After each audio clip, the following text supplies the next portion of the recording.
Nous allons faire quelques bruits. Et puis nous allons rentrer en prière. Remercions notre Dieu de nous avoir gardés encore depuis mercredi jusqu'à ce soir. Nos remerciements encore à notre pasteur d'avoir permis encore que nous prenions sa place ce soir. Que Dieu les bénisse richement. Que Dieu vous bénisse aussi d'être venus. Nous allons lire toujours dans notre écriture le livre de Luc chapitre 1, le verset 36, 37 et 38. La Bible dit ceci: voici Élisabeth, ta parente, a conçu elle aussi un fils en sa vieillesse, et celle qui était appelée stérile est dans son 6e mois. Car rien n'est impossible à Dieu.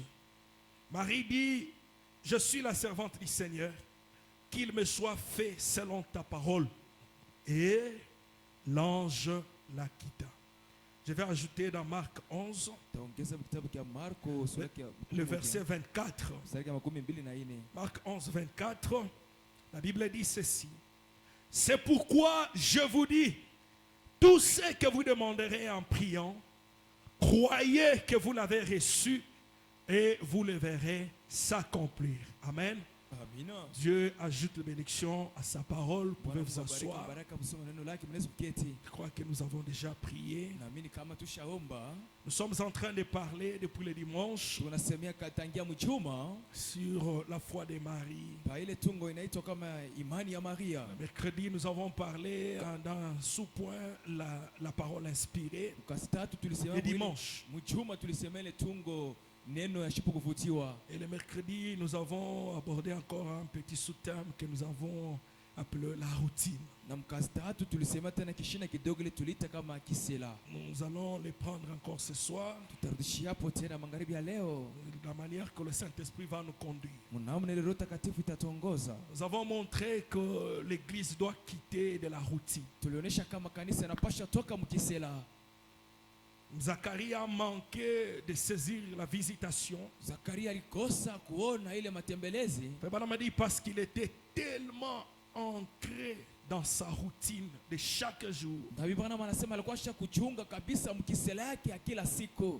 à tel point qu'il ne pouvait pas dévier un peu à côté et croire que Dieu pouvait agir au-delà de ce que lui connaissait. Mais quand le même ange a rencontré Marie, Marie est sortie de la routine. Parce que la routine voudrait que un homme puisse aller avec sa femme afin de pouvoir donner un enfant.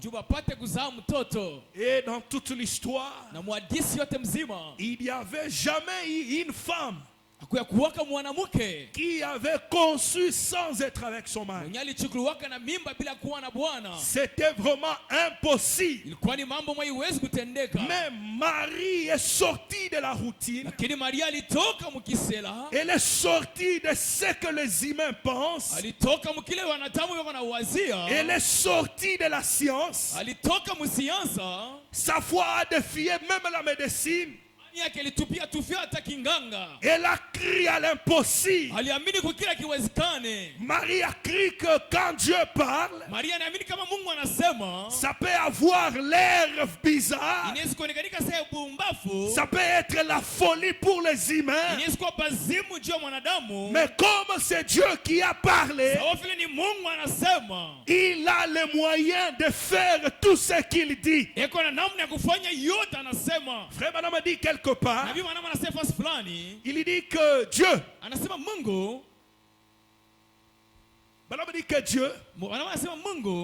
avant de créer le poisson et lui donner ses nageoires,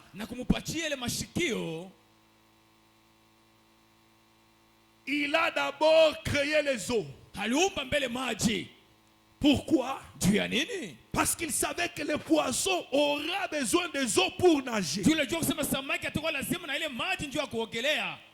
Branham dit, Branham anasema avant que Dieu ne donne une promesse, mbele ya Mungu alete malako, il a déjà pris tout son temps ashabeba wakati yake yote mzima d'examiner les choses. ya kuchunguza vitu, Et Dieu sait que na Mungu anajua kusema, il a ce qu'il veut promettre. anajua kile anataka kulaka. Avant de promettre quelque chose, Mbele ya kulaka kitu, il a d'abord ce qu'il promet là quelque part. yeko na kila cha kulaka fasi fulani. Et c'est quelqu'un dit Amen. Eti mtu anasema amina. Quelqu'un dit Amen. Mtu anasema amina. Branham dit qu'au calvaire, Branham anasema ku Kalvario. au calvaire, Ku Kalvario. tout a été pourvu là-bas. Yote litayarishwa kule. Que ça soit pour la guérison, Ingweju ya uponyaji. c'était pourvu depuis le calvaire. Litayarishwa tangia ku Kalvario. Quand la Bible dit Wakati Biblia inasema que par ces meurtrissures vous êtes guéris, kupitia vidonda vyake tushatunziwa. Dieu avait déjà pourvu la guérison. Mungu alikuwa ashatayarishaka uponyaji. Branham dit que s'il n'y en avait pas, Branham anasema kama ikukuwakako, Dieu n'allait pas promettre la guérison Mungu divine. asikupasha kulaka utunjozi leo. Avant qu'il ne le promette, Mbele aipate kuilaka, il en a déjà. heko nayo pale tayari. Branham dit, Branham anasema quelqu'un peut entrer ici ce mtu soir anaweza kuingia hapa jioni avec un chéquier. na ile karatasi ya benki, Il vous donne un chèque. anakupatia ile karatasi ya benki. Frère Branham dit, Nabii anasema dès que vous touchez le chèque, wakati unagusa ile karatasi ya benki, vous commencez déjà à vous réjouir. unakuwa katika furaha. Pourquoi vous vous réjouissez? Juu ya nini unaanza furahi? Cependant, vous n'avez pas l'argent. Na pale hauna na pesa, Mais parce que vous avez le chèque, lakini una ile karatasi ya benki, vous commencez déjà à vous réjouir. unaanza kutangia kufurahi pale. Vous savez que dès que vous sortez ici, Unajua wakati utatoka hapa, vous irez à la banque. utaenda ku benki, Vous allez présenter votre chèque. utaonesha ile karatasi yako ku benki Et on va vous servir de l'argent. na batakupatia pesa. Il en est comme ça des promesses de Dieu. Iko vile na malako ya Mungu. Quand Dieu donne une promesse, Wakati Mungu analeta malako, les véritables rossignols, bale bandeke ba kweli, ils commencent à se réjouir bale banaanza kufurahi, parce qu'ils savent que Dieu a une banque au ciel. bale banajua Mungu ako na benki mbinguni. Branham dit que la banque de Dieu était ravitaillée ce jour-là au calvaire. Anasema benki ya Mungu balijaza ile siku Kalvario. Dieu a déjà ravitaillé sa banque Mungu ashajaza benki yake de tout ce dont nous avons besoin. na yote ile tunao lazima. Il dit encore quelque part, Anasema tena nafasi nyingine, il y avait un enfant, kulikuwa mtoto moya on ne l'a pas compris. abakumuelewa. L'enfant ne faisait que manger des caoutchoucs. Mtoto alikuwa anakula tu ile makauchu, Dès qu'il trouve un caoutchouc, il mange. akipata ile kauchu anakula, Il a pris le caoutchouc des pédales d'un vélo. anabeba ile makauchu ya kukinga, anakula Il a mangé toute la pédale. anakula ile makauchu yote ya kukinga. Les gens ne comprenaient pas. Watu walikuwa wanaelewa. Quand on a amené l'enfant à l'hôpital, Wakati wanapeleka mtoto kwa hospitali, on l'a examiné. wakamchunguza, On a trouvé que son corps wanatanisha kama mwili yake avait une déficience en soufre. alikuwa shakupusa kabisa ile bitu, Et le soufre, on le trouve dans les caoutchoucs. na ile bitu wanabipata mu makauchu. Branham dit, vous voyez, Bwana anasema unaona, avant qu'un besoin ne se manifeste ici, mbele ya hitaji ionekanikie hapa, Dieu a déjà pourvu là-bas à l'extérieur. Mungu ashakutayarisha kule nje. Avant que cet enfant ne prouve l'envie de manger le caoutchouc. Mbele ya yule mtoto aoneshe ile tamaa ya kule ile makauchu. Avant qu'il manifeste la déficience en soufre, Mbele aoneshe ukosefu wa ile kauchu. il y avait déjà le caoutchouc quelque part. Kulikuwa ile makauchu fasima fulani. Et c'est quelqu'un dit Amen. Eti mtu anasema amina. Maintenant, nous allons continuer ce soir. Sasa tutaendelea magharibi ya leo. La main de l'Éternel fut sur Élisée. Ile mkono ya milele ilikuwa juu ya Elisha. Prêché le 3 avril 54. Yenye kubiriwa mwile tarehe. Paragraphe 59. Ile mkarasa yake 15 na kenda. Frère Branham dit ceci. Nabii anasema hivi. Combien là dans l'assistance aimerait être guéri ce soir? Wangapi hapa mkanisa banapenda kutuziwa jioni? Frère Branham pose la question. Ndugu Branham ana swali. Combien là-bas dans l'assistance? Wangapi hapa mkanisa? Combien aimerait être guéri ce soir? Wangapi wanapenda batunziwe jioni? Ceux qui n'ont pas de carte de Wala prière. wana na makati ya maombi. Combien aimerait être guéri ce Wangapi soir? wanapenda batunziwe? Branham dit faites voir les mains. Branham anasema muoneshe mikono Non, yenu. moi je vais être guéri ce Na mimi soir. napenda nipone Si vous voulez être guéri, agitez un peu la main. napenda kupona nitakunyosha Je mkono. vais être guéri ce soir. Napenda kutunziwa jioni. Branham a dit très bien. Branham anasema mzuri. Priez simplement. We omba tu. Priez simplement. We omba tu. Demandez simplement à Dieu. We omba tu kwa Mungu. Voyez, Munaona? voyez s'il ne confirme pas cela Uone kama isitakikisha ile comme étant la vérité absolue. sawa ukweli hakika. Donc la guérison divine, Uponyaji ya kimungu c'est une vérité absolue. inakuwa ni ukweli hakika. Absolue, c'est le contraire de relatif. Hakika ni kinyume ya ile nakatala. Donc ça peut ou ne pas être. Inaweza saa zingine haiwezi kuwa. Non. Hapana. Branham dit, Branham anasema la guérison divine uponyaji ya kimungu est une vérité absolue. ni ukweli hakika. Donc il n'y a pas à discuter là-dessus. Hakuna kubishana pale juu. Et Branham a dit, Nabii anasema Dieu l'accordera. Mungu ataijalia. Je pensais que quelqu'un allait dire Amen. Unasema Mungu alipaswa kusema amina. Dieu l'accordera. Mungu atairuhusu. Si seulement vous le croyez, Kama tu mnaiaminia, c'est ce que vous devez faire. ndio kile tunapaswa kufanya. Ayez foi en Dieu. Tukuwe na imani ndani ya Mungu. Maintenant, par exemple, Sasa kwa mfano, et si notre Seigneur se tenait ici kama Bwana wetu anasimama hapa et qu'il lui parlait, na kwa anasema nasi, la première chose qu'il ferait, kitu cha kwanza kile alipaswa kufanya, comme il avait fait avec la femme au puits, sababu alifanya na mwanamke ukisema, il lui parlerait quelques minutes. alikuwa anasema naye dakika saa kidogo. Je me demande pourquoi Jésus a attendu Najiuliza kwa nini Yesu aliongojea et a renvoyé ses disciples. na alituma wanafunzi wake. Il a attendu là que la femme vienne. Aliongojea pale mwanamke akuje. Et puis quand il s'est mis à lui parler, Wakati alianza kuongea naye, quand elle s'est d'abord avancée, wakati alisogea mbele, elle a déposé la triche par terre comme cela. aliweka ile mbidika yake pembeni. Et s'il avait dit, Kama alisema, juste un instant femme, dakika tu kidogo mwanamke, débarrasse-toi de tes 5 maris we achana ba mume wako 5 et tout ira bien pour toi. na yote tendeka sambamba juu yako. Madame dit, si Jésus devant la femme au puits là, Bwana anasema wakati Yesu alikuwa pale na ule mwanamke kisima, il pouvait simplement lui dire directement, alipasha tu kumwambia mara moja. parce qu'il connaissait qu'il avait 5 maris. Tu alijua kama alikuwa na wanaume 5. Il pouvait lui dire directement, débarrasse-toi de tes 5 maris Alipasha kumwambia achana na wanaume mpaka 5 et puis tout ira bien. na vyote vitendeka sambamba. Madame dit, non, Bwana anasema hapana.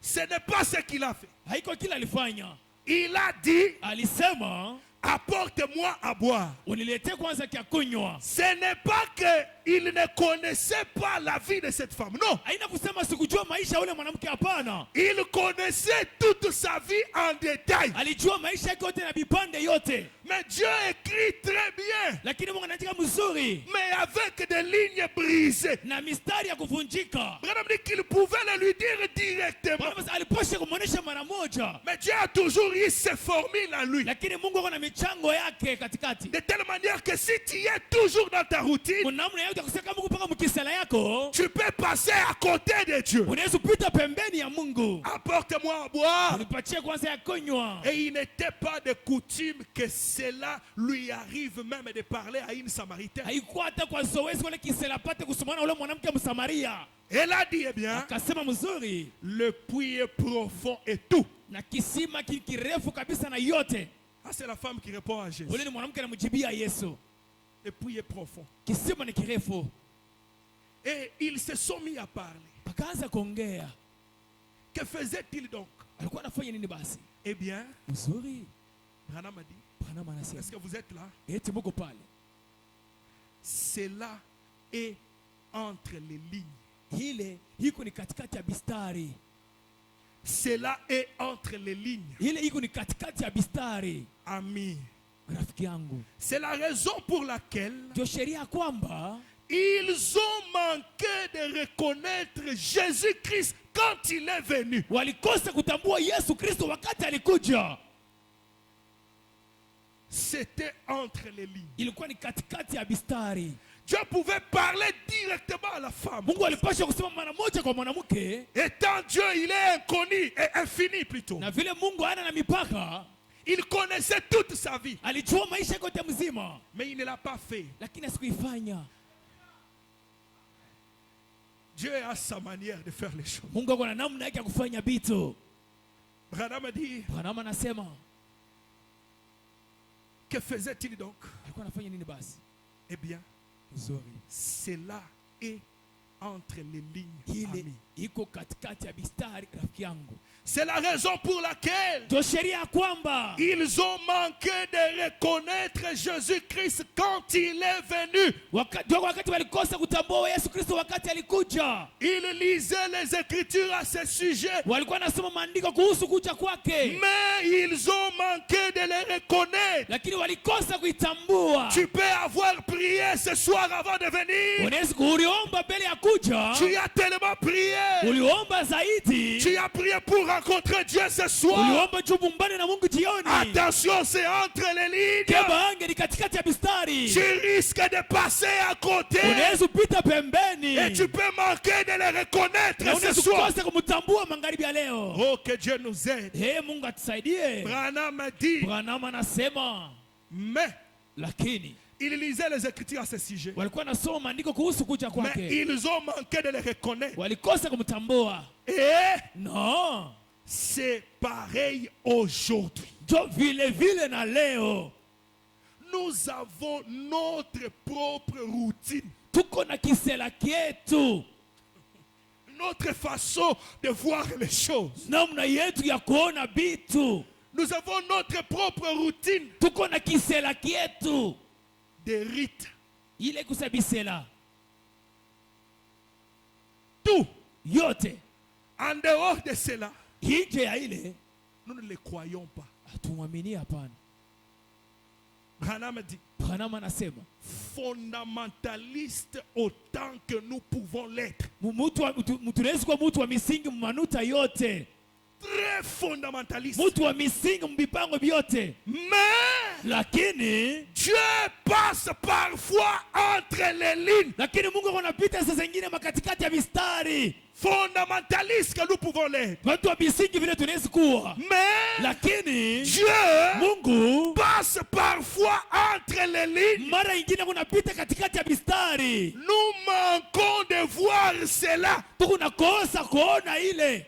Qu'est-ce qu'il faisait? Ya kunafanya fanya Eh nini? bien, Mzuri, il contactait son esprit. alikuwa na kabata roho yake. Est-ce que quelqu'un dit Amen? Eti mtu anasema amina. L'expectative. Kongojea 17 août 52. yenye kuhubiriwa mwile tarehe, Paragraphe 10. karasa ya 10. Frère Branham dit, Nabii anasema hivi. très bien, Mzuri, au chapitre 2 de Saint Luc, mukistari ya pili ya watakatifu Luka, un passage de l'écriture bien connu andiko moja ya Biblia ile tunajua vizuri, sur la naissance de notre Seigneur. kwa uzaliko wa Bwana Yesu Kristo. J'aimerais lire cela juste. Napenda tu kusoma ile, Ce n'est pas pour faire suite à cet entretien sur l'émission. haina njoo kuongeza ile kazi ya huduma, Certainement pas. hakika pana, Mais lakini juste pour toucher un point qui, njoo kugusa tu nuta moya, je crois, pourrait vous aider ce soir. na mimi kama niwezi misaidia magharibi ya leo. Combien parmi vous ici sont des chrétiens? Wangapi katikati yetu ni Wakristo? Combien sont des chrétiens ici? Wangapi ni Wakristo hapa? Oh, les autres ne sont pas des chrétiens. Wengine wana Wakristo. Branham pose la question. Wanama na swali. Combien parmi vous ici sont des chrétiens? Wangapi katikati yetu ni Wakristo? Levez la main. Tunyanyua mikono. Moi, je suis un chrétien. Je Na lève mimi ma ni main. Mkristo na nyanyua Oh, mkono. il semble que c'est 100%. Inaonekanika kama ni 100 kwa 100. Branham a dit c'est merveilleux. Wanama nasema ni C'est adamani. merveilleux d'être Ni chrétien. adamani kuwa Mkristo. Il s'est produit dans cette série de réunions Kulitendeka mwile msandiko ya maombi quelque chose qui n'est jamais arrivé. kitu mwa kila kiafikaka. Quelque chose qui n'est jamais arrivé auparavant dans mes réunions. Kitu kama kiafikaka mamisaniko yangu wakati inapita. Dans aucune de mes réunions. Hata msaniko wangu mmoja. Juste pendant que l'ange du Seigneur traitait avec les gens. Wakati tu malaika wa Bwana alikuwa anatumika na watu. Ce soir, je crois que l'ange du Seigneur va traiter avec les gens ici. Magharibi naamini kama malaika wa Bwana atatenda na watu hapa. L'ange du Seigneur va traiter avec les gens ici ce soir. Malaika wa Bwana atatenda na watu hapa. Branham me dit, Tuko Branham anasema, laissez-moi avancer un peu. niache nisonge mbele kidogo. Juste pendant que l'ange du Seigneur traitait avec les gens, Wakati tu malaika wa Bwana alikuwa anatumika na watu, il s'est arrêté et a dit, alisimama na akasema, fais un appel à l'autel. we ita batu kwa madhabahu. Et j'avais entendu frère Baxter, Na alisikia yule ndugu pastor, mon frère, ndugu yangu, qui est un génie en cette matière. ye anakuwa ni mtaalamu mu ile vitu ya kufundisha. J'ai beaucoup aimé l'esprit de Frère Branham. Napenda kabisa roho ya ndugu Branham. Il reconnaissait le mérite de tout un chacun. Alitambua kabisa kule kujisifu wa kila mtu. Branham savait que pour ceux qui regardent, ce qui concerne l'appel à l'autel, Ndugu Branham anajua ile inaangalia mambo ya kuita watu kwa madhabahu. non, le frère Baxter était un génie. Ndugu Baxter alikuwa mtaalamu. Quand lui fait l'appel à l'autel, Wakati anaanza kuita watu kwa madhabahu, non, il est vraiment un génie. yeye ni mtaalamu kabisa. Et Branham n'était pas jaloux de ça. Na Branham asikuwa na bwivu juu ya ile. Non, non, il reconnaissait la grâce que Dieu a fait à Baxter Ali- à la matière. Alitambua neema ile Mungu alifanyia ndugu Baxter mwile kazi. Ça, nous n'en avons pas. Hein? Ile si hatuna nayo. Pas du tout. Haina tu hatuna nayo. Reconnaître seulement la grâce que Dieu a fait à un frère. Kutambua tu neema ile Mungu anafanyia mtu hapa. C'est difficile. Iko vigumu kabisa. On veut toujours que Bakuta ne pas yeye. Tu veux seulement qu'on puisse vraiment déloger seulement toi. Non, s'il y a un prédicateur, Kama non, kuko mhubiri, non, il n'y a pas un pasteur qui prêche comme moi. hakuna pastori kuna hubiri sa mimi. Eh, reconnaissons la grâce que Dieu a fait à votre frère. Tutambue neema ile Mungu anafanya juu ya bandugu yetu. Reconnaissons la grâce que Dieu a fait à notre sœur. Tutambue neema ile Mungu anafanya juu ya dada yetu. Un prophète Nabii comme Branham, sawa Branham il reconnaît anatambua la grâce que Dieu a fait à Baxter. neema ile Mungu alifanya juu ya ndugu Baxter. Il dit qu'il est un génie. Anasema ni mtaalamu. Écoutez les termes. Génie. Shikele misemo mtaalamu. Non, Branham avait un esprit tout autre. Branham alikuwa na roho ya kuachana na yetu. Que Dieu nous aide. Mungu atusaidie. Nous, on ne peut pas reconnaître ça. Si hatuwezi kutambua ile. Nous, c'est minimiser. Chie ni kusarau tu. Frère Jeff, est-ce que frère Ndugu Jeff- Jeff hapa achana na ule. est-ce que frère Jeff aussi, Est-ce que ndugu Jeff na yeye? est-ce que lui aussi c'est un prédicateur? Est-ce que naye ni mhubiri tu? Eh! Donc, il y a les gens qui ont une maladie là. Kuko watu wana ile magonjwa. Quand quelque chose est bien, Kitu wakati kiko kizuri, il faut que ça soit lui. inapendeza ikuwe paka yeye. Non, il ne veut pas qu'on dise que frère Jeff, il avait fait ça, c'était très bien. Ah! Ashipende baseme ke ndugu Jeff alifanya ile biko vizuri. Hapana. Il faut que ça soit lui. Inabidi ikuwe paka yeye. Quand c'est mauvais, là maintenant il doit être les autres. Wakati ni bibaya anashota batu bengine C'est un sasa. mauvais esprit. Roho mbaya kabisa, roho mchafu. C'est seulement l'orgueil. Ni kiburi tu. Parce que les gens comprennent l'orgueil, je ne sais pas quoi. C'est Watu ça même wanaelewa l'orgueil. kiburi sana. Ile ndio kiburi. Bizuri biote ni mie. Tout le bien c'est moi. Kama kitu kibaya ni beingine. Si c'est mauvais, c'est frère X. Branham était un prophète. Branham alikuwa nabii. Mais il reconnaissait la grâce des ministères et des dons qui étaient autour de lui. Alikuwa anatambua neema ya umauti ilikuwa kando kando yake. J'avais lu frère Branham quelque part. Alimsoma tu Branham fasi Il fulani. dit que dès que vous commencez à sentir dans votre cœur Wakati unazosikia ndani ya moyo wako un sentiment tel que vous êtes un peu élevé que les autres, nia ya kukupandisha kusema huku wa juu kupita wengine, vous avez rétrogradé là même. pale unarudia nyuma pale pale. Dieu aime les gens qui s'humilient. Mungu anapenda batu banyenyekevu wanajishusha. Parfois même, nous ne manquons pas, nous ne voyons pas Saa zingine tu atuone les œuvres de Dieu dans nos dons ou dans nos ministères makazi ya Mungu mauti yetu wala mazawadi yetu à cause de l'orgueil. juu ya kiburi.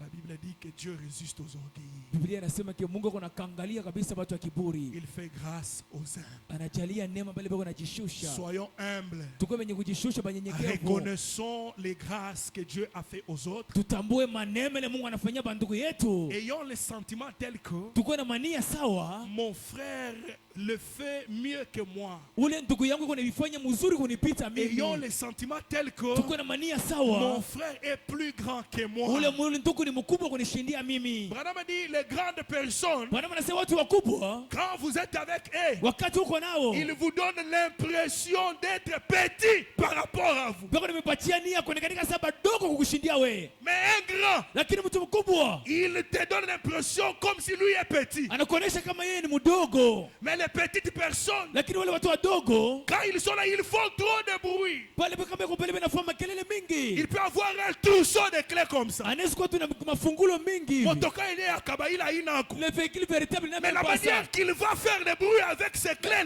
Namna atatikisha makelele ya mafungulo ça va ile déranger tout le monde. itazuiza watu wote. Soyons humbles. Tuke tu wanyenyekevu.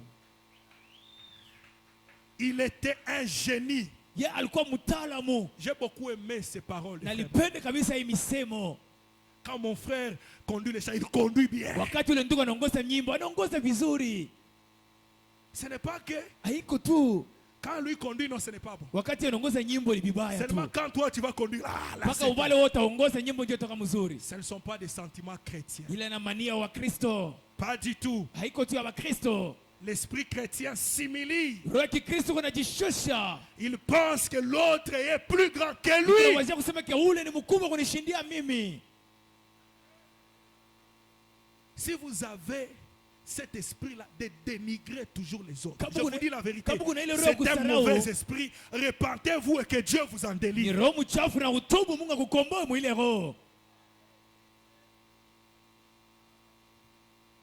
Hana m'a dit, il est un génie en cette matière. Bwana anasema yeye ni mtaalamu mu ile kazi. Faire l'appel à l'hôtel. Kuita batu kwa madhabahu. Il avait fait l'appel à l'hôtel la soirée précédente. Alitaka batu kwa madhabahu ile wiki inapita. Où je crois que c'était peut-être la même soirée. Sasa naamini ilikuwa ni usiku moja moja ile. Je ne sais pas à quel moment c'était. Sijui ni wakati gani ilikuwaka. Mais je suis simplement entré. Lakini naliingia tu. Et Billy était sorti à ma rencontre. Na Bilia alitoka kubumbana na mimi. Et m'avait conduit jusqu'à la salle. Aliniongoza mpaka kuchumba. Et lorsque je l'ai entendu faire un appel à l'hôtel, Wakati nalamusikia anaita batu kwa madhabahu. quand il a entendu frère Baxter faire l'appel, Wakati alisikia ndugu Buster kuita batu kwa madhabahu. je suis sorti. Nalitoka. Il y avait environ 5 personnes Kulikuwa dakika batu 5 qui s'étaient levées pour accepter Christ. balisimama ndio kukubali Kristo. Et juste à ce moment-là, Paka mwile wakati au moment où le Seigneur se mouvait au-dessus de l'assistance, wakati ile Mungu alikuwa anafinika kanisa yote mzima, alors il m'a arrêté et a dit, pale alinisimamisha na akasema fais un appel à l'hôtel. ita batu kwa madhabahu. Même si pour frère Branham, Hata wengi wa ndugu Branham, le frère Baxter ndugu Buster était un génie. alikuwa mtaalamu, Mais ces jours-là, lakini ile siku c'était en dehors de la routine. ilikuwa ni nje ya kisela. Dieu lui a donné une conduite particulière. Mungu alimpatia ongozaji ya kipekee. Quand Baxter l'a fait, Wakati Buster alifanya, 5 personnes sont venues. watu 5 walikaribia kwa L'ange a madhabahu. dit à frère Branham, Malaika anambia ndugu Branham, fais l'appel à l'hôtel. ita batu kwa madhabahu. Branham me dit, Branham anasema, voyez, munaona? et une trentaine de personnes sont venues. Na kulikuwa kundi ya batu kwa dakika 3 ya batu ilikukaribia kwa madhabahu. Malgré le fait que lui, quand il a fait, 30 personnes sont venues. Ingawa vile alita batu walikuja 13 kwa madhabahu. Branham n'a jamais dit, voyez, Bwana wasiasemaka munaona? moi quand je l'ai fait, Wakati mimi voyez nalifanya, combien sont venus. wana bangapi walipanda? Pas du tout. Hapana tu. Pour Branham, il a gardé le témoignage que Baxter est un génie à la matière. Tia Branham alichunga siri ya kusema Baxter ni mtaalamu mkuita batu kwa madhabahu. Est-ce que vous aimez frère Branham? Eti mnampenda ndugu Branham? Il dit ceci. Yako nasema hivi. Voyez-vous, Unaona basi? l'obéissance. Utiifu. Faites ce qu'il vous dit de faire. Tufanye kile anatuambia kufanya. C'est là que je voulais arriver. Tu peux Faites le faire. ce qu'il vous dit de faire. Tufanye kile anatuambia tufanye. Peu importe de quoi c'est à l'air. Ingawa vile itakuwa na hali. Même si pour les autres c'est de la folie. Hata kama jua pengine ni bazimu. Mais parce que c'est Dieu qui te demande de le faire. Juu ni Mungu anakulomba uifanye. Branham me dit faites-le. Branham anasema tuifanye. Faites ce qu'il vous dit de faire. Tufanye kile anatuambia tufanye. Et No. Dieu s'occupera du reste. Na Mungu atahusika na mabaki. Branham me pose la question. Branham ana swali. Ne le pensez-vous pas? Amuiwazia hapana? Oh, si seulement l'église Kama tu kanisa pouvait arriver à un point ilipasha kunuta mkipimo où nous pouvons simplement oublier la routine ile tulipasha tu kusabu kisela ou quoi que ce soit, wala yoyote, perdre simplement la notion du temps kupoteza tu ile majifunzo ya wakati et tout le reste. na mabaki yote. Et No, rester simplement avec Dieu. kubakia tu na Mungu. Branham dit, faites ce qu'il dit de faire. Bwana mase tufanye kile anatuambia cha kufanya. Ne croyez-vous pas que l'église a besoin d'une telle conduite spirituelle? Hatuamini kama kanisa kuna lazima na ile ongozaji ya kiroho. Moi, je pense que c'est ce dont nous avons besoin. Mimi naamini kama njoo ile tunao lazima. Branham dit, nous avons nos programmes. Bwana mase tuna matengenezo yetu Nos na programmes matayarisho. sont tout arrêtés. Matayarisho yote tutasimamisha yote. Quand nous venons à l'église, Wakati tunakuwa kanisa, nous allons faire ceci, tutafanya hivi. nous allons faire ceci. tutafanya hivi. Point. Nuta. Nos programmes, Matayarisho yetu tout arrêté, byote tutasimamisha. établi et tout. Binye vikokewa byote pale. Branham dit, je ne crois pas qu'il était prévu Bwana mase siamini kama ilitayarishiwa que l'église apostolique de Dieu soit conduite par un programme. ile kanisa ya kiapostoli ya Yesu Kristo ongozewa na ile matayarisho. Je ne crois pas Siamini qu'il était prévu ilitayarishiwa que l'église apostolique ile kanisa ya mitume soit conduite par un programme. iongozewe na ile matayarisho. Branham dit, Bwana anasema, est-ce que vous le croyez? eti mnamwaminia? Je crois que Naamini kusema le programme de Dieu, matengenezo ya Mungu c'est de nous conduire par son Saint-Esprit, ya kutuongoza kupitia Roho Takatifu yake, juste comme il le désire. vile vile anaitamania. Le Saint-Esprit Roho Mtakatifu peut nous conduire comme il le veut. inaweza kutuongoza vile inataka.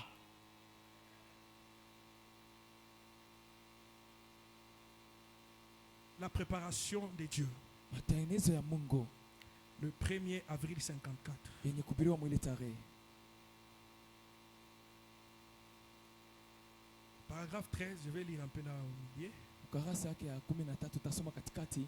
Chers amis chrétiens, Warafiki yangu wa Kristo, je suis en train de mettre juste une petite base et puis nous allons voir. ninaweka tu msingi kidogo. Chers amis chrétiens, Warafiki yangu wa Kristo, s'il y a quelqu'un qui était dans la réunion, kama kuko mtu hapa alikuwa msaniko yangu, n'allez pas penser que je ne vous aime pas. mshiwazie kusema kiasi kumipenda, hapana. Mais en vue de ce service, Lakini mkuone ile makazi ya magharibi, je dois rester seul avec Dieu. napasha kubakia peke yangu na Mungu. Voyez? Munaona? Je dois le faire. Napasha kuifanya. Et je vous aime. Namipenda. Et j'essaye de mon mieux Napima kwa yangu yote de faire tout ce que je sais faire pour votre bien. ya kusema nipime kufanya yote mimi naweza njua bizuri byenu. Je me tiens pour ainsi dire Nasimama hapa njua kusema entre vous et Dieu.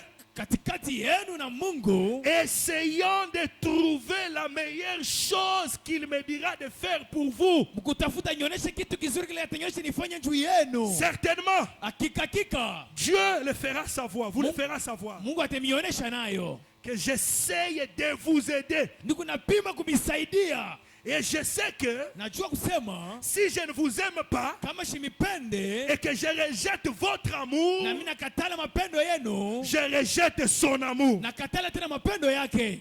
Voyez, Munaona? en faisant cela, Mkufanya vile. Frère Branham me dit, Tu Bwana manasema, je préférerais que tatamania kusema vous aimiez mon garçon. mupende kijana wangu. Il est ici quelque part. Yeko hapa fasi Il fulani. parlait de Billy Paul. Alikuwa anasemea Plutôt Paulo. que vous m'aimiez. Baada mungunipenda mimi, Si entre lui et moi, kama katikati yake na il mimi y a quelqu'un que vous ne voulez pas aimer, kuku mtu la mupende kwa amula ostapenda, ne m'aimez pas, mushinipende mimi, mais aimez-les. lakini mupende kijana wangu. Et c'est le sentiment que Dieu éprouve au sujet de ses enfants. Joni ile Mungu anaonesha kuhusu batoto yake. Aimer ses enfants. Kupenda batoto yake. Est-ce que quelqu'un dit Amen? Eti mtu atasema amina. Au lieu de dire vous aimez Dieu, aimez ses enfants. Baada ya kusema kupenda Mungu, mupende batoto yake. Comment aimer le Dieu que vous n'avez jamais vu? Namna gani utapenda Mungu la uyaonaka? Dieu a ses fils et ses filles ici. Mungu ana wanaume bake na wanawake bake hapa. Aimer ses enfants. Tupende batoto yake. Frère Branham dit, Nabii anasema, est-ce que quelqu'un dit Amen? eti mtu atasema amina. Aimez ses enfants. Tupende watoto yake. Il vous aimera. Na yata tupenda. Ainsi, Hivi nous devons nous aimer les uns les autres. tunapaswa kupendana wamoja na wengine. Et pour faire cela, Najua kufanya ile, c'est ça la routine du christianisme aujourd'hui. ile ndio kisela ya Kristo leo. On pense que Tunawazia kusema un ministre mpasho habari devrait embrasser tous les petits bébés ici. alipasha kukumbatia watoto bachanga bote hapa. Donc pour vous, c'est vraiment un bon ministre. Njoo kuona kama ni Quand mtumishi il sort ici, il mzuri. doit embrasser même les petits Alipasha enfants. kukumbatia hata watoto bachanga. Il devait embrasser tous les bébés ici. Alipasha kukumbatia watoto bachanga. Et serrer les mains. Na kukumbatia kwa mikono. Aller dîner avec tout le monde. Kwenda kula na watu bote. Branham dit, Branham anasema, j'aurais aussi bien voulu le na faire, mimi nitamania kuvifanya, mais je ne le peux pas. lakini siwezi. Je ne le peux pas. Siwezi kuifanya. Et puis servir Dieu comme je le sais. Na kumtumikia Mungu mpaka vingu namtumikia. Donc un ministre, ce n'est pas quelqu'un qui, Mtumishi ni mtu ule wa, ce n'est pas quelqu'un qui, haina mtu ule wa, il y a fait là-bas, il est là. kuku karamu fasi fulani eko Et pale. il y a fait là-bas, il est là. Kuku karamu kule eko pale. Un ministre, c'est celui qui se retire Mpasho habari ni mtu pour anajikokota. chercher la face de Dieu. Jua kutafuta uso ya Mungu. Si vous l'invitez, il ne venait pas, ne vous fâchez pas. Kama unamwalika shikuje usisirike. Maintenant, ma prédication de ce soir commence. Sasa mahubiri yangu ya magharibi ya leo La inaanza. puissance de la décision. Uwezo ya kubeba mipango Prêché le 7 octobre 55. yenye kuhubiriwa mwile tarehe. Paragraphe 36. Karasa kama 13:6. Frère Branham dit, Ndugu Branham anasema, vous savez, mnajua c'est là le problème de l'église aujourd'hui. ndio mambo ya kanisa leo.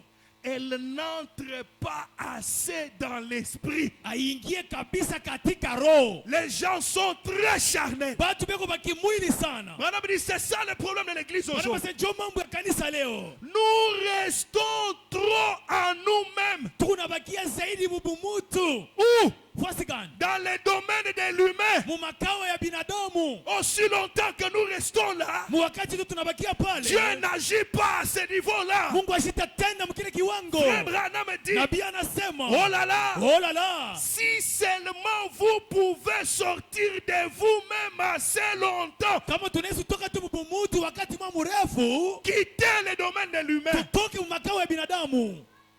Ah, où il n'y a que des critiques. Kule kukupaka mashimango. Anafanya, Il a fait. il y a des frères spécialistes en critique, plus que même les Kuko femmes. wandugu wa kipekee mkutetea batu. Ils vous amènent toujours une atmosphère bizarre. Yako nimeletea mpaka dalili mubaya. Un frère qui, quand vous les rencontrez, ashita toka kama shiata ya njina ya mtu mwingine. Mtu mpaka mnabombana naye kama shitaye chini ya mtu. Il ne peut pas quitter. Dans ce domaine-là, Dieu n'est pas réel. Mwile makao Mungu ana wa kweli. Vous chercherez Dieu, vous allez vous fatiguer. Utatafuta Mungu na utachoka. Branham dit, nous devons quitter de nous-mêmes de temps en temps. Bwana wanasema tunapaswa kutoka mubumutu wakati yote. Et assez longtemps, Na wakati wa mrefu. quitter le domaine de l'humain. Tutoke makao ya Frère binadamu. Branham dit, Nabii anasema, vous dites, mnasema, eh bien, usori, vous savez, mnajua notre église, kanisa yetu. nous avons notre train habituel. Tuko na ile kisela kietu kia kila siku. Dans notre église, Kanisa yetu on fait ceci, wanafanyaka on hivi, fait cela, wanafanyaka ile, on fait ceci, wanafanyaka on hii, fait cela. wanafanyaka ile. Branham dit, oh, Bwana anasema oh, qui se soucie de votre routine. nane kona usika njoo ile kisela yako. Je souhaiterais que Tatamania kusema vous sortiez de cette routine-là tutoke mukile kisela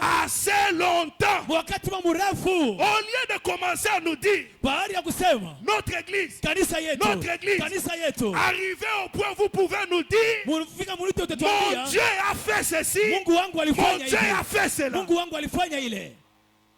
Branham dit, Nabii anasema, Branham dit, Branham anasema, Branham dit, je souhaiterais Branham anasema que tatamania vous sortiez de cette routine-là assez longtemps toke mukile kisela wakati wa mrefu. pour être de toute façon sauvé. Juu ya kuwa mnamna yote wakokolewa.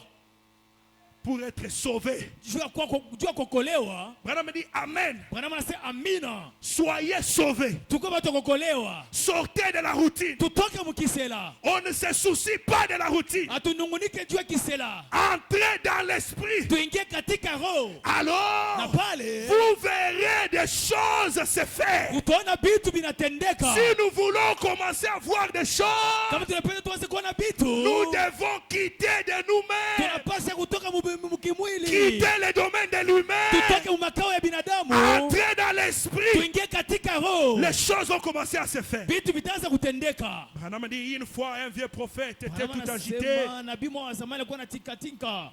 et quelqu'un était allé le voir. Mtu alienda kumuona. Ce n'était pas correct de sa part de venir. kwa mzuri kwenda kumuona kungambo yake. Sa légitime indignation s'est un peu levée. Pale kasirani yake kaamuka ndani yake. Et vous savez ce qu'il a fait? Unajua kile alifanya? Avant que l'esprit vienne sur lui, Mbele ya roho ipate kumshukia. il a dit chanter quelques bons cantiques spirituels. Aliimba manyimbo moja ya zamani ya Si vous kiroho. voyez vous-même que votre attitude n'est pas bonne, Kama ukiona kama hali yako haiko mzuri, chantez des cantiques spirituels. imba manyimbo za kiroho. Frère Branham dit, Nabii anasema, alors il est entré dans na l'esprit pale akaingia katika roho. et il a commencé à voir des choses. Na kaanza kuona vitu. Il a eu des visions. Alipata maonyo. Écoutez frère Branham, Tusikie ndugu Branham. je vous assure frère, Na mihakikishia ndugu, la vie uzima paraîtra beaucoup différente itaonekanika ya kuachana lorsque l'église entrera dans l'esprit. wakati kanisa itaingia katika roho. Quelqu'un dit amen. Mtu anasema mina. La vie paraîtra beaucoup différente Maisha itaonekanika kama ya kuachana lorsque l'église entrera dans l'esprit. wakati kanisa itaingia katika roho. Branham me dit c'est vrai. Branham anasema ni kweli. Et lorsqu'elle sortira d'elle-même Wakati itatoka tu yo yenyewe et de la routine dans laquelle vous êtes, na mukile kisela kile tuko, qui veut voir les choses devenir différentes? nani anapenda kuona vitu viko vya Moi, kuachana? je veux voir les choses changer. Mimi napenda kuona vitu vibadilike. Branham nous donne un conseil. Branham anatupatia shauri. Nous devons quitter l'humain. Tunapaswa kutoka binadamu Entrons dans l'esprit. kuingia katika roho. Les choses seront différentes. Vitu vitakuwa vya Même kuachana. ce soir, Hata jioni par la grâce de Dieu, kupitia neema ya nous Mungu allons entrer dans l'esprit kuingia katika roho. et les choses seront Na différentes. vitu vitakuwa vya kuachana. Et Branham dit, Ndugu Branham anasema, est-ce que vous aimez Branham? eti tunampenda Branham. Amen. Amina. 37.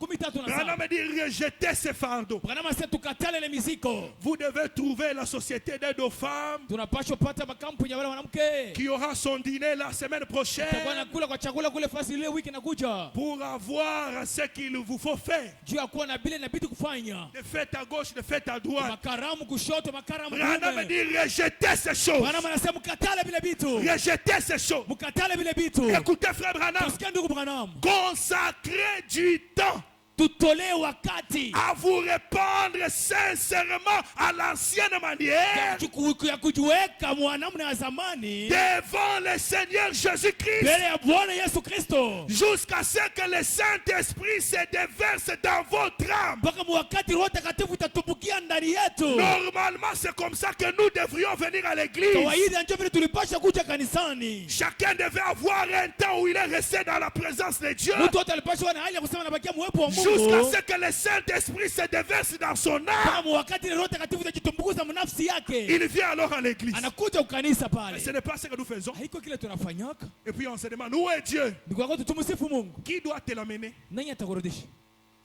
Qu'est-ce que toi tu as fait pour l'amener?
écarter William Branham des chemins, kama mimi nisimtosha William Branham njiani, si je peux écarter William Branham du chemin, nikimtosha Branham njiani, si je peux écarter Patrick du chemin, nikimtosha Pacho njiani, Branham dit, Jésus pourra passer un merveilleux temps. Branham sasa Yesu atapitisha wakati moja damani. Pour que Jésus passe un merveilleux temps dans ta vie, Yesu apitishe wakati ya damani maishani mwako, tu dois t'écarter toi-même du chemin. unapaswa kwenda wewe peke njiani. Branham dit, Branham anasema, si je peux écarter William Branham du chemin, nikimtosha Branham njiani, est-ce que tu peux t'écarter ce soir? unaweza kutosha njiani, Est-ce que tu peux t'écarter ce unaweza soir? kutosha njiani. Si tu t'écartes toi-même, Ukijitosha wewe peke, Branham dit à ce moment-là, Branham anasema kwa ile wakati Jésus, Yesu il pourra passer un merveilleux temps. atapitisha wakati moja damani. Zachée, l'homme d'affaires, Zakayo mtu mfanya prêché le biashara 21 janvier 63, yenye kuhubiriwa ile tarehe paragraphe 42. ile mkarasa kama natai. Zachée, c'était un homme d'affaires. Zakayo ni mtu mfanya biashara, Il avait une femme. alikuwa na mke.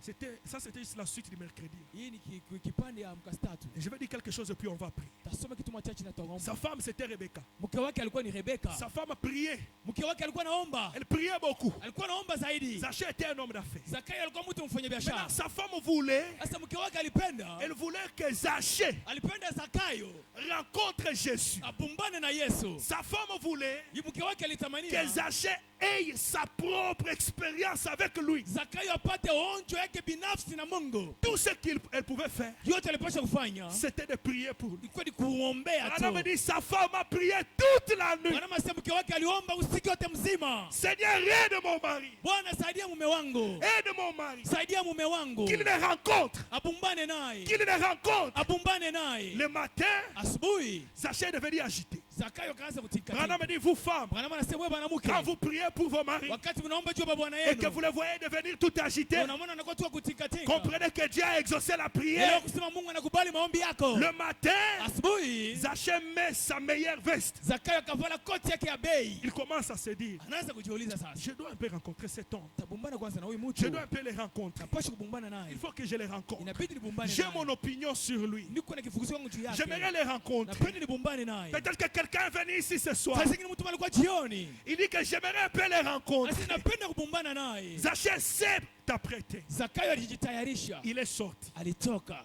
Branham a dit, Bwana anasema 42, il avait ses bras autour du seau d'ordure. alikuwa na mikono yake kando kando ya ile mbekechi. Tellement qu'il était de courte taille. Sasa ingine vile alikuwa mfupi. Jésus était entouré par une grande foule. Yesu alizungukwa na watu mnene. Pour le voir, Juu ya kumuona. lui qui était un grand homme d'affaires, Yeye alikuwa mfanyabiashara il mkubwa. fallait faire quelque chose. Ilibidi ufanye kitu fulani. Quand vous voulez les rencontrer, Wakati unapenda kubumbana naye. parfois il y a un prix à payer. Sasa ingine bei ya kulipa. Comme Zachée était déterminé, Vile Zakayo alikuwa shobeba mipango. il a pris une poubelle. Alibeba kimbeketi. Il est monté sur une poubelle. Alipanda pa kimbeketi. Branham dit, cela a sali ses habits. Bwana maseni ilichafua mavazi Mais yake. ça ne l'a pas découragé. Lakini haikumpoteza adai. Il avait pris une ferme décision. Alibeba mipango mwa Son hakika. désir était quoi? Nia yake ilikuwa ni nini? Aujourd'hui, Leo soit je les rencontre, wala napumbana ou je ne naye. les rencontrerai Wala jamais. sitapumbana naye kamwe. Il est monté sur la poubelle. Alipanda pa kile kimbeketi.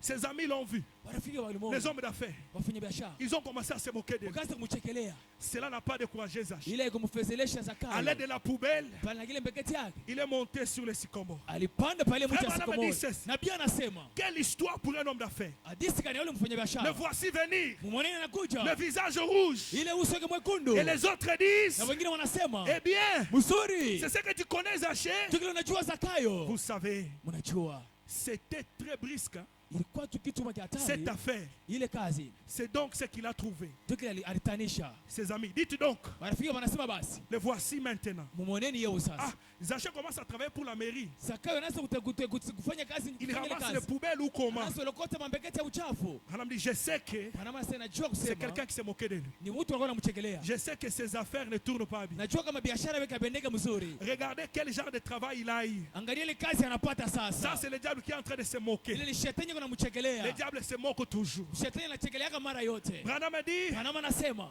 il était regardez quel genre de travail il a eu. angalia aina ya kazi kanya anakuwa nayo.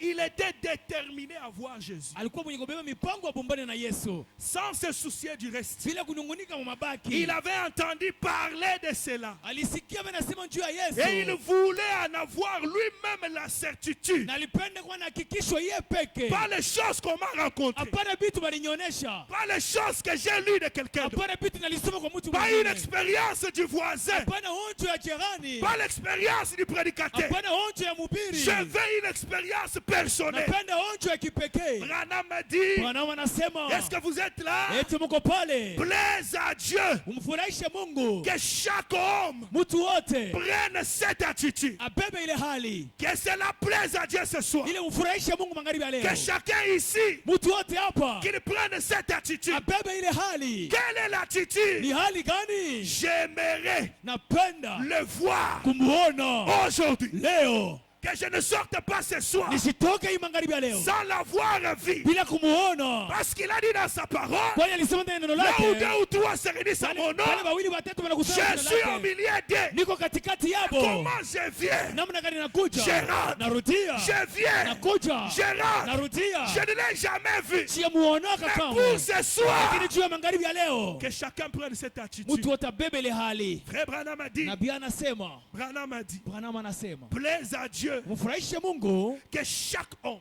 mtu wote mwanaume, que chaque femme kila mwanamke wote prenne cette attitude. abebe ile hali. Non, qui veut le voir ce soir? Nani anapenda kumuona magharibi ya Qui veut le leo? voir ce Nani soir? anapenda kumuona magharibi ya Frère leo? Branham a dit, Nabii anasema, si vous avez déjà entendu parler de lui, kama ushosikia kama anasema juu yake, quelqu'un a déjà entendu parler de lui, mtu ushosikia kama anasema juu si yake, vous avez déjà entendu parler de lui, kama ushosikia kama anasema juu yake, rassurez-vous. wekuwa na hakikisho. Oh, j'aime ça. Napenda kabisa hii. Rassurez-vous, Wekuwa na hakikisho, il n'est pas mort. asina mwenye kufa, Il est vivant. yeye yuko na uzima. Non, rassurez-vous, Wekuwa na hakikisho, il n'est pas mort. asina mwenye kufa, Il est vivant. yuko na uzima. Autant ici, à cet endroit ce soir, Yuko hapa pa hii fasi magharibi ya leo, qu'il était sur les rivages de Galilée. kwa vile alikuwa kwa ile fasi ya Galilaya. Jésus n'est pas mort. Yesu asina mwenye kufa, Il est le même ici ce ni soir yule yule hapa magharibi ya qu'il leo, était quand il marchait sur les rues de kama Galilée. vile alikuwaka manjia ya Je Galilaya. crois de tout mon cœur. Naamini na moyo wangu Si wote, vous voulez le voir, ukipenda kumuona, ôtez l'incrédulité. tosha Vous kutokuamini, allez réellement le voir. utamwona kweli kweli. Branham a dit, Branham anasema il est vivant. yeye kuna uzima Autant ici, wakati yote hapa ici à Shekinah, hapa kushekina ce soir, hii magharibi ya leo, qu'il était mpaka vile alikuwaka sur les rivages de Galilée. kule manjia ya Galilaya. Voici, Moneni, je suis toujours avec vous, niko mpaka pamoja na mweye, même jusqu'à la fin du monde. hata mpaka mwisho ya dunia. Les œuvres que j'ai faites, Makazi ni unafanya vous les ferez aussi. na mwe mtaifanya pia. Branham a dit, Branham anasema si ce n'est pas le cas, kama iko vile, alors il était un faux Messie. pale alikuwa Mesia wa Je bongo. pensais que quelqu'un allait dire gloire à Dieu. Pende mtu asema utukufu kwa Mungu. Écoutez, Msikieni, s'il n'est pas le même ce soir kama na yule yule magharibi ya leo, qu'il était sur les rues de Galilée, mpaka vile alikuwa Galilaya. Branham me dit, Branham anasema na alors pale il était un faux Messie. alikuwa Masia wa bongo. Dieu, on ne l'aide pas. Mungu abamsaidi yake. Je ne vais pas inventer les histoires. Mimi sitautunga vitu hapa, Soit il est Dieu, wala ni Mungu, soit il ne l'est pas. wala sina Mungu. Branham me dit, Branham anasema, est-ce que vous aimez Branham? eti mnampenda Branham? Branham me dit, Branham anasema,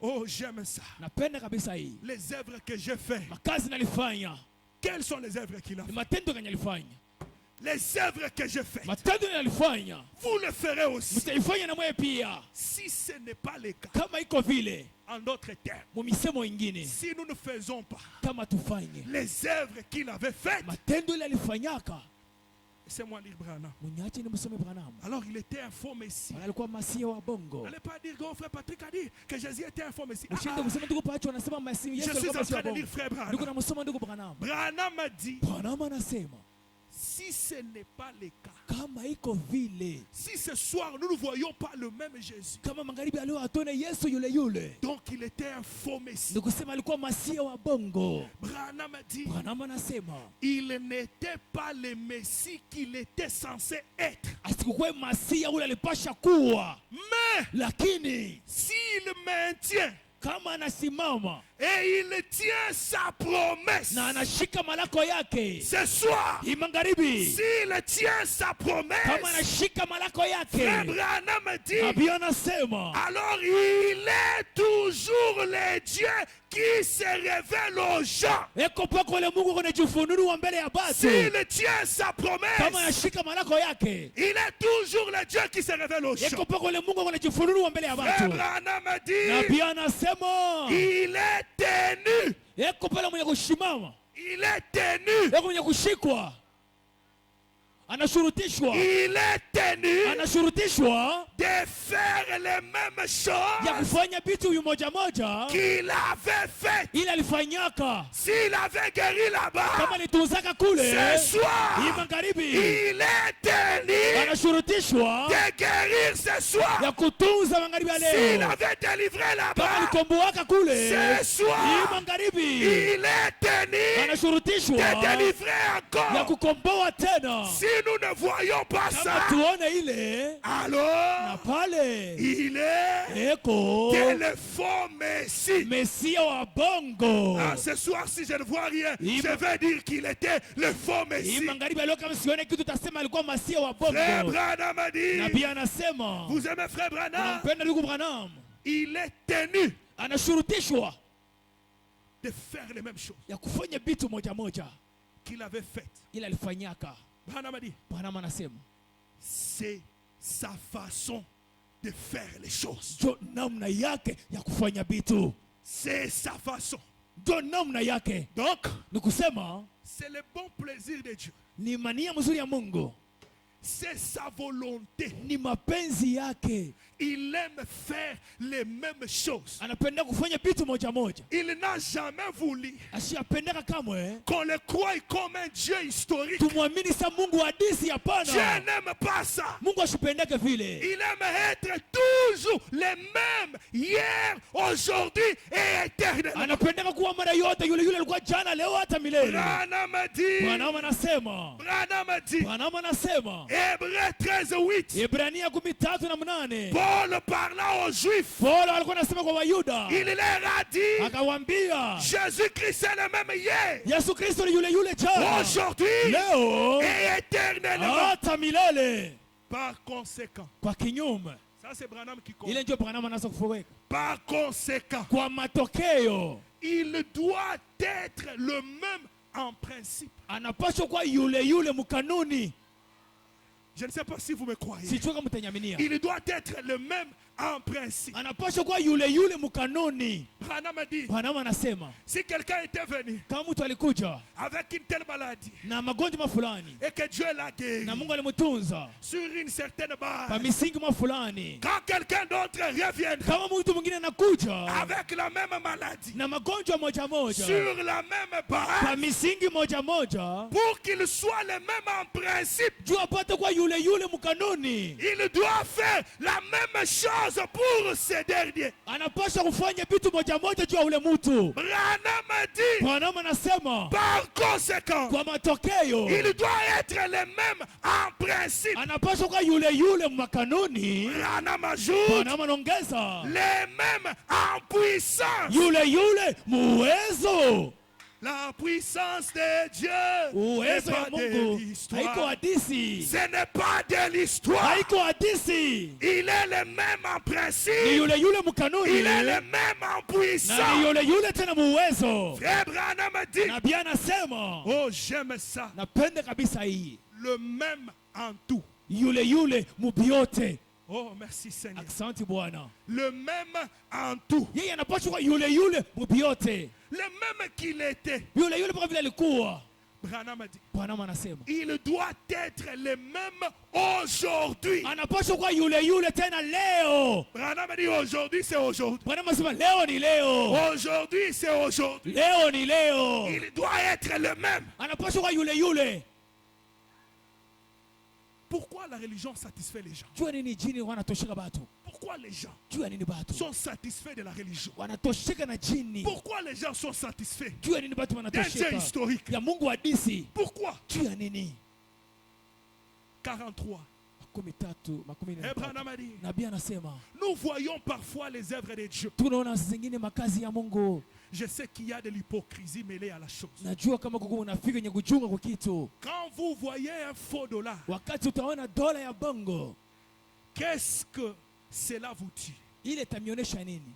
Vous les hommes d'affaires. Mwe batu wafanya biashara. Parce que tu as trouvé un faux dollar. Tu unapata dola ya bongo. Abraham dit, tu vas prendre tout l'argent Bwana wewe utabeba franga yote et tu vas jeter. na utaitupa. Parce que tu as écouté un prédicateur te dire Juli sikia mhubiri mwana kuambia que les jours de miracles sont passés. masiku ya miujiza ishapita. Donc tu prends toutes les promesses, Unabeba malako tu yote, vas jeter. unatupa yote. Qu'est-ce que nous allons faire de ces écritures? Tutafanya nini na hii maandiko? Alors qu'il a dit Na pale que alisema voici les signes et les miracles moneni qui vont malawa accompagner les na croyants. mashira itatengeneza S'il y a eu un faux dollar, kama kuku dola ya bongo, un faux prédicateur ile mhubiri wa bongo qui a prié ule et aliomba que ça n'a pas marché, na vitu il vient vikutembea, te dire que les jours de miracles sont passés. anakuambia kama siku ya miujiza ishapita. Comprennent ces écritures, We elewa ile maandiko, qu'on jette. tubebe ile maandiko tuitupe. Frère Branham a dit, Nabii anasema quand vous voyez un faux dollar, wakati utaona dola ya qu'est-ce que bongo cela vous dit? itatamwambia nini? Vous, hommes d'affaires, Mwe bafanya biashara allez-vous abandonner? utaachilia makuta Est-ce que yote? vous allez abandonner? Eti utaacha kazi ya Est-ce que vous biashara? allez abandonner? Utaacha kazi ya biashara? Branham a dit, Mwanaume anasema non. hapana. Allez-vous retirer tout l'argent de la banque Utatosha makuta yote kwa benki et les jeter dans la rivière na kuitupa mtoni parce que vous avez eu un faux dollar? juu ulipata dola ya bongo. Ces faux dollars Ile dola ya bongo signifie tout simplement inaonyesha tu kusema qu'il existe un vrai dollar kuko dola ya kweli à partir duquel il a été fait. yenye kule dola ya bongo ilitokea. Et la Pentecôte Na ile Pentekota connaît plein d'imitations ile inakuwa na vitu ya kufuaturisha vya mingi charnelles. ya kimwili. Mais qu'est-ce que cela veut dire? Ile inapenda kusema nini? Il y en a une vraie Kuku ya kweli là quelque part. kule fasi fulani. C'est quelqu'un qui essaie d'imiter quelque chose que quelqu'un d'autre possède réellement. Kuku mtu anapenda kufuatirisha kitu kile mtu konacho kia Le kweli. christianisme, c'est une expérience que vous possédez réellement. Ukristiani ni onjo wako nayo ya kweli. Frère Branham a dit, Tumana anasema, Branham a dit, Bwana anasema ce n'est qu'un bon de repas. iko tu ni kipande mwa chakula. C'est quelque chose d'authentique derrière la chose que quelqu'un essaie d'imiter. Ni kitu mwa kia kweli nyuma ya hiyo mtu anapenda Nous kufatula. voyons donc que Zachée prend son seau d'ordure Tunaona kama Zakayo kabeba ile mbekete kabisa mchafu. et ses concurrents qui descendent de la rue se moquent de lui. Na watu wanaanza kumchekelea njiani. Mais cela lui était égal. Ile ilikuwa ya kawaida. Il était déterminé à voir Jésus. Alikuwa shabeba mipango ya kuona Yesu. Il avait alors une opinion de lui. Pale alikuwa na mpango mwa juu yake. Si seulement nous éprouvions, Kama tu tunaonesha, si seulement nous pouvions éprouver un tel sentiment parmi nous, kama tunaweza tu kuonesha ile nia ya vile katikati yetu à chercher à savoir ce qu'il en est. ya kutafuta kujua kile eko. 44, Branham dit, Panama anasema si Dieu est Dieu, kama Mungu eko Mungu, servez-le. Si Dieu est Dieu, kama Mungu eko Mungu, servez-le. tumutumikie. Élie le prophète l'a dit au sommet du mont Carmel. Elia nabii alisema kule kumulima kama hiyo. Si Dieu est Dieu, Kama Mungu eko Mungu, servez-le. tumutumikie. Si Baal est Dieu, Kama Bali ni Mungu, servez-le. mumutumikie naye pia.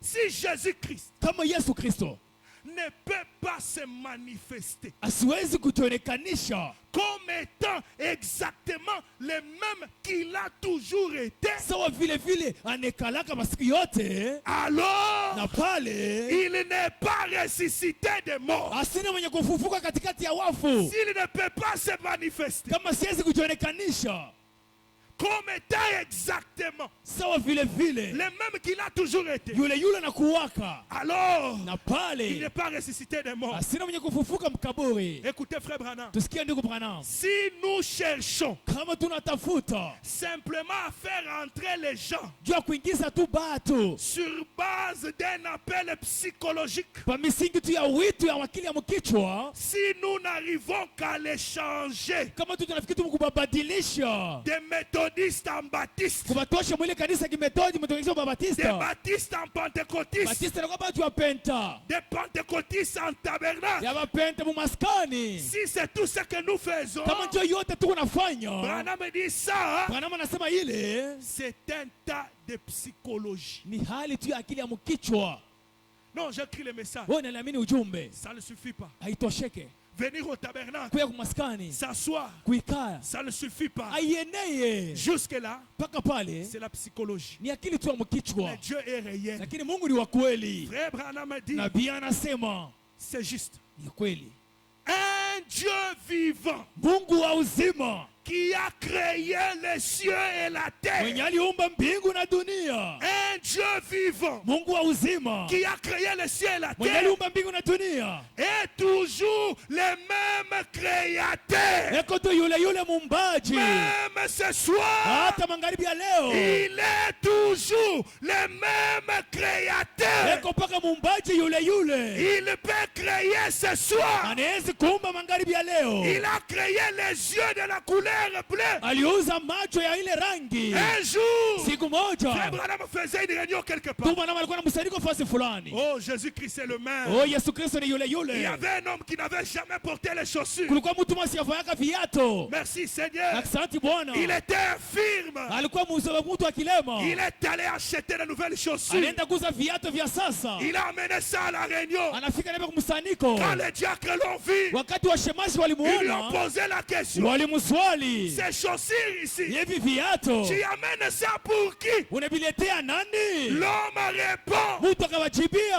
avant la fin de la réunion, mbele ya mwisho ya hii ibada je vais porter ces chaussures. tavala hivi viatu. Le Dieu créateur, Ule Mungu mumbaji, même ce soir, hata magharibi ya il leo est toujours le même créateur. eko mpaka mumbaji yule yule, Avant la fin de la réunion, mbele ya mwisho ya hii ibada, avant que la réunion termine, mbele ya hii ibada imalizike, les frères avaient porté ces chaussures. ule ndugu alivala viatu vyake. Frère Branham dit, Nabii anasema Dieu Mungu honorera toujours ataheshimia paka ce genre de foi. ile haina ile imani. Tu veux les yeux de quelle couleur? Unapenda macho ya rangi gani? Demander les yeux, c'est une chose. Kulomba macho ni kitu, Mais détailler même la couleur, c'est lakini une autre. kuleta hata rangi, Le même Dieu, ule Mungu yule yule il est encore le même créateur. ce soir. eko mumbaji moja moja tena magharibi ya Au nom leo. de Jésus-Christ, Jina ya Yesu Kristo je te donne les yeux de la couleur bleue. na kupatia macho ya ile rangi Sur place, paka pale, sur place, paka pale les yeux. macho. Il y avait une femme, Kulikuwa mwanamke moya, les nez rongés par le ile cancer. mpua yake bashia kule kwa kansa. Son médecin lui a dit, Mganga wake alimwambia, je te donne quelques heures. na kupatia madakika kidogo, Quelques heures. masaa kidogo. Frère Branham a dit, Ndio maana anasema quand la science ne peut rien faire, wakati siansa haiwezi kufanyia tena kitu, quand le médecin déclare abandon, wakati waganga wanasema wanaishia au pale, moment où il n'y a plus aucun autre espoir, wakati hakuna tena tumaini c'est ingine, à ce moment-là ndio mwile wakati que Dieu entre en scène. ndio Mungu anaingia kama kibeta. La femme a dit, moi je ne vais pas mourir. Mwanamke anasema mimi siwezi kufa. Kuko malufu ingine hapana kuichika. Il y a d'autres morts que tu ne peux pas accepter. Non, Hapana, ça vient et tu refuses. inakuya Tu peux unakatala, te tenir là unasimama et pale refuser la mort na au kukatala nom de na Jésus. kukatala Et ça kifo va mjina la rentrer. Yesu na itarudia. La femme est allée voir frère Branham. Mule mwanamke ndio mwana ndugu Branham. Branham a prié pour elle. Ndugu Branham akamwombea. Branham a dit, Branham akasema, ainsi dit le Seigneur. hivi Bwana anasema, tu auras un autre nez, utapata pua ingine, tu vas vivre. utaishi. Le même créateur, Ule muumbaji moja moja il a créé un nouveau nez. aliumba pua ya sasa. La femme est rentrée chez son docteur. Mwanamke alirudia kwa daktari wake. Bonjour docteur. Jambo daktari. Ah, qu'est-ce qui s'est passé? Nini litendeka? C'est moi la dame là. Ni mimi ule mwanamke. À qui tu avais dit? Ule uliambiaka. Il te reste quelques heures. Kuna kubakia masaa kidogo. Qu'est-ce qui s'est passé? Nini litendeka? J'ai changé de médecin. Nabadilisha baganga. Comment il s'appelle ton médecin? Ule mganga wake jina yake ni nani? Le docteur Jésus. Daktari Yesu. Docteur dit mais je ne le connais pas. Ule daktari sasa simjui. Son cabinet est où? Ule chumba yake iko La wapi? femme dit dans la gloire. Anasema utukufu. Même ce soir, Hata magharibi ya leo. il est le même créateur. Eko muumbaji moja Le Dieu moja. qui a créé un nouveau Mungu nez, aliumba pua il mpya. peut créer encore ce soir. Anaweza kuumba tena magharibi ya leo. Laissez-moi terminer. Mwenyeache nimalize. Frère Branham me dit, Ndugu Branham anasema il est toujours le même Dieu eko paka Mungu moja qu'il a moja. toujours été. Paka vile nakuwaka. Je suis heureux Niko heri d'avoir vu Dieu ya kuona Mungu avant que l'église se soit emparée de moi. mbele ya kanisa ipate kunishika mimi. Frère Branham me dit, Ndugu Branham anasema est-ce que vous aimez Frère Branham? eti mnampenda ndugu Branham?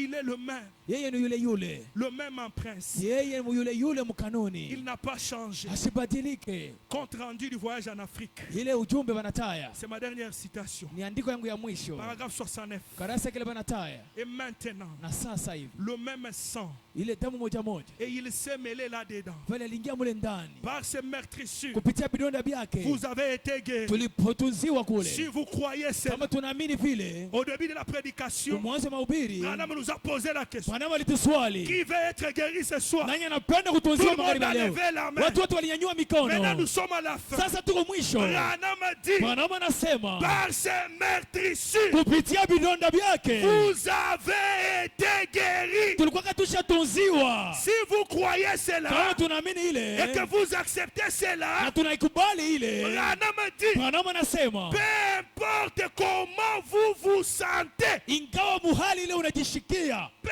importe ingawa comment vous vous sentez, muhali ile unajitanisha, Frère Branham tu dit Branham anasema que Dieu n'a jamais posé la question. Mungu ashiaswaliaka kamwe. L'avez-vous senti? Unamshikia? No. Hapana. Il demande toujours, Yeye anaulizaka mara est-ce que yote, le croyez-vous? eti mnamwaminia? Frère Branham dit, Tu Branham anasema Jésus Yesu n'a jamais dit une seule fois, ashiasemaka mara avez-vous moja. senti cela? Mnashikia kabisa Il ile. a dit, Anasemaka avez-vous crié cela? mnaamini ile? Écoutez, peu importe comment vous vous sentez. Ingawa vile unajishikia. Non, Branham dit peu importe, c'est peu Tu importe. anasema hata ingawa vile unajishikia. Remplacez votre situation dans peu importe. Wewe rudisha mambo yako mwile Peu importe, unajishikia. c'est peu importe. Ingawa vile Frère unajishikia. Branham dit, Tu Branham peu anasema importe. ingawa vile unajishikia. Croyez simplement cela. Wewe amini tu kwa ile.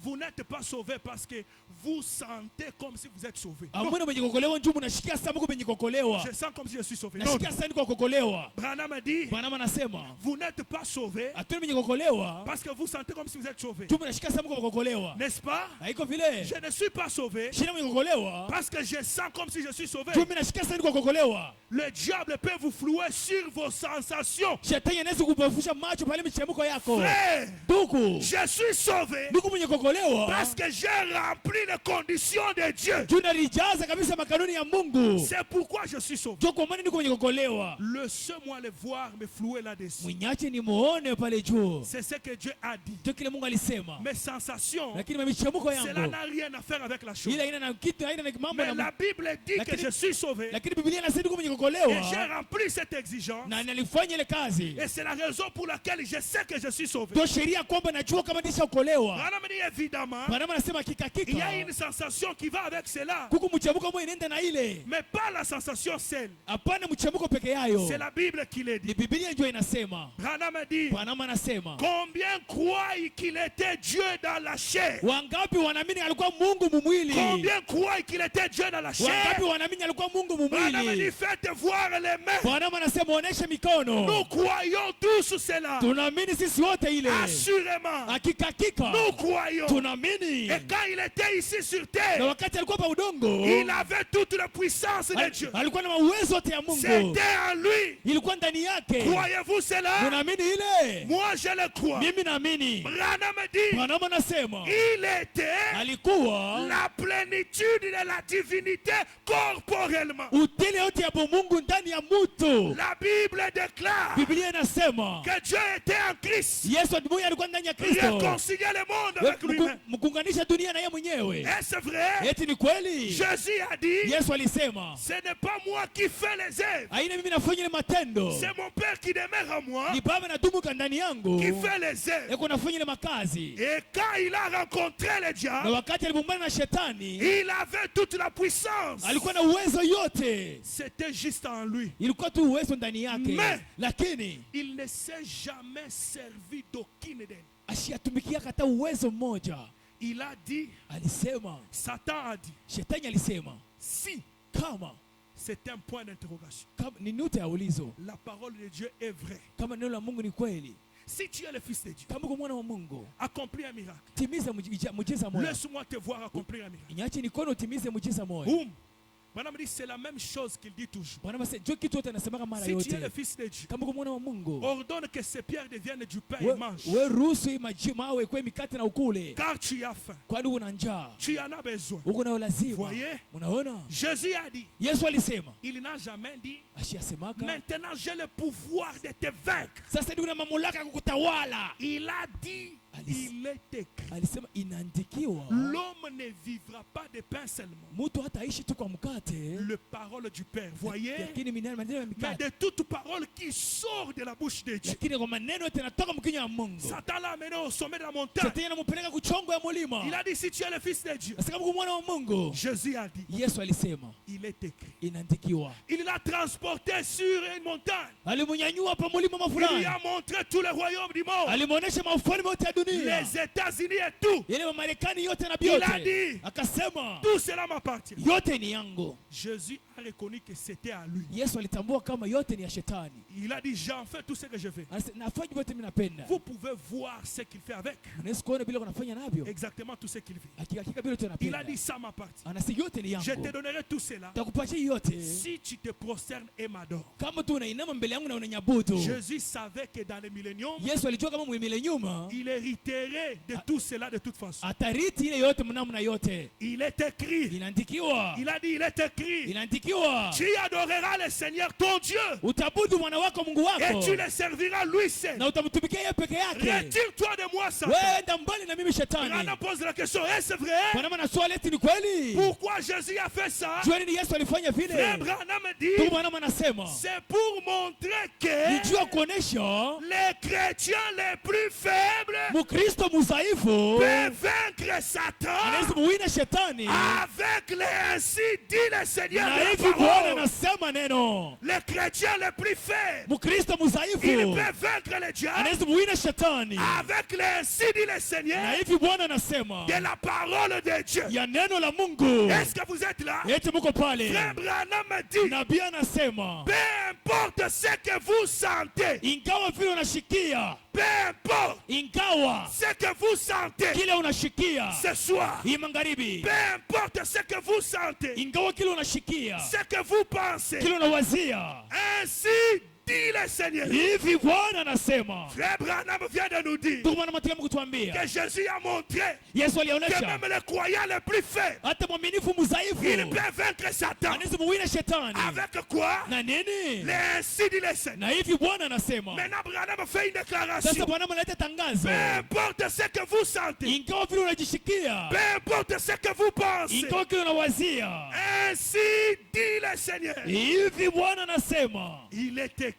Inaandikiwa. Maintenant, regardez. Sasa angalieni Regardez dans Luc 11, 24. mwile kitabu ya Luka, Tout ce que vous demandez. yote ile mtalomba. Maintenant, suivez. Sasa mfuateni La guérison. uponyaji, Quoi que ce soit. ingawa yoyote, Tout ce que vous demandez. yote ile mtaomba En priant. mkuomba, Tout. yote Cela est donc écrit, n'est-ce pas? ile inaandikiwa. Basi haiko vile. Alors je prie. Hasa naomba, Je demande à Dieu naomba kwa Mungu de me guérir, anitunze, j'ai une raison légitime. niko na sheria ya mapenzi, Je vais prêcher l'évangile. tahubiri injili, Je vais vivre pour lui. taishi juu Je lui yake, demande de me guérir. na mulomba nitunze. Je vais simplement de l'avant, Naenda songa tu mbele, agissant en conséquence. mukutenda mukinyume. Nous avons parlé de Marie. Tulisema hapa juu ya Maria, Cette histoire que nous avons parlé le dimanche. ile hadithi tulisema mjuma, La rencontre entre le fils mort et le fils en vie. ile ya kubumbana kwa mwana wa kufa na mwana wa Ça n'a uzima, pas commencé sur la terre. haikuanzia pa udongo, Ça n'a pas commencé après la naissance. haikuanzia kisha kuzalika. Depuis que Jean était dans le ventre de sa maman. Tangia Yesu ya Yohana alikuwa mtumbo wa mama yake, Jésus aussi dans le ventre de sa maman. Yesu naye mtumbo wa mama yake. Jean lui était mort,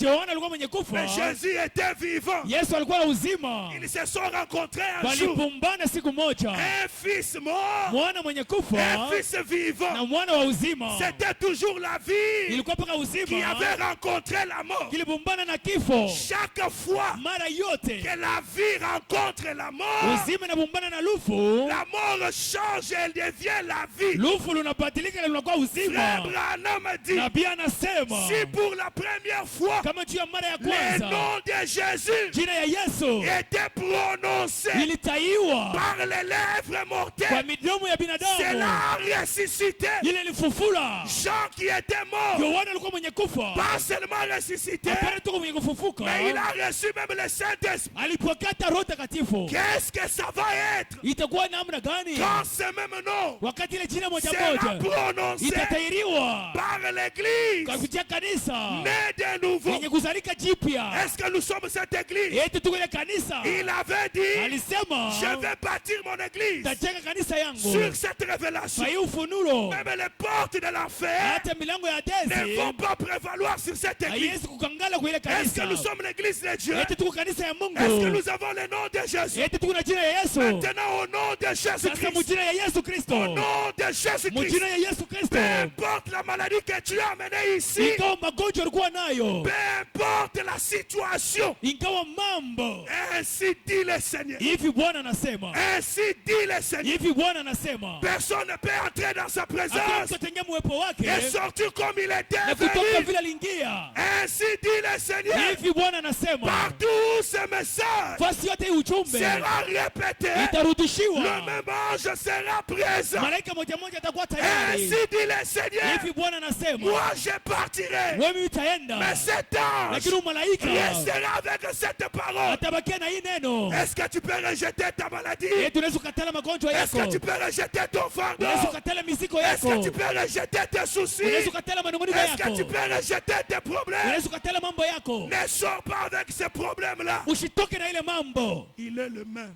uilete hapo, Le même en principe. yule mkanuni, Le même en puissance. yule muwezo. Rejette tout fardeau. Tupa mizigo yote, Abandonne cette souffrance. achilia ile mateso, Que ce soit, na hii magharibi que ce soit la fin de ta souffrance. ikuwe mwisho wa mateso yako. Avec quoi? Na nini? Avec l'ainsi dit le Na Seigneur. hivi Bwana anasema, Peu importe votre souffrance. ingawa mateso uko Peu nayo, importe ce que vous pensez. ingawa kile unawazia, Même si ça a déjà fait 10 ans. hata kama ishafaa miaka 10, Même si ça a fait 20 ans. hata ishafaa miaka Même 12, si ça fait 15 ans. hata kama inagawia Même namna si c'est gani, le sida. hata ni ukimwi, Il n'y a pas de maladie que Dieu ne guérit pas. kuna magonjwa ile Mungu ashitunzake. Au nom de Jésus-Christ. Mjina Yesu Kristo Soyez guéris. muponewe, Au nom de mjina Jésus-Christ. Yesu Kristo Soyez délivrés. mfunguliwe. Si tu étais Kama lié mwenye kufungwa par les chaînes de famille. kwa ile miololo ya Au nom de majamaa, Jésus-Christ. mjina Yesu Kristo, Le Dieu de frère Branham. Mungu wa ndugu Que Branham, chaque lien soit brisé. kila miololo yote Au vunjiwe nom de Jésus. mjina ya Yesu. Même si tous les sorciers de ta famille Hata kama walozi wote wa mjamaa t'avaient yako ensorcelé. walikuloka, Ce soir, hii magharibi nous élevons l'étendard. tunanyanyua sasa ile Le nom mitandao, de l'éternel. jina wa milele. La Bible dit, Biblia le nom inasema de l'éternel jina wa milele est une tour forte. inakuwa ni kibambasi Les mkubwa, justes s'y réfugient wale wake et se wanakimbilia trouvent en na sécurité. wanajitanisha Au mukingo nom de Jésus. mjina la Yesu nous maudissions des malédictions. tunalaani ile mamalaana yote. Au nom de Jésus, Mjina ya Yesu j'ai maudit tes malédictions. nalaana mamalaana yako Au yote. nom de Jésus, Mjina ya Yesu j'ai maudit tes mauvais sorts. nalaana mabati yako yote. Au nom de Jésus, Mjina ya à Yesu. cause de l'ainsi dit le Jia Seigneur, hivi Bwana anasema. à cause de l'ainsi dit le Jia Seigneur, hivi Bwana anasema. j'ai maudit tes malédictions. Mina laani malaana yako Est-ce que tu yote. peux acclamer pour Dieu? Unaweza shangilia juu ya Est-ce Bwana. que tu peux dire Alléluia? Unaweza sema haleluya. Est-ce que tu peux dire gloire à Dieu? Unaweza sema utukufu kwa Bwana. Il est le même créateur. Yeye ni muumbaji moja moja. Il peut créer maintenant. Anaweza kuumba hapa Frère sasa. Branham dit, Ndugu Bwana anasema nous arrivons au moment où tunafika wakati les ile nouveaux membres peuvent être créés. mimemba vya sasa vitaongewa. Alléluia. Amina. Les doigts coupés,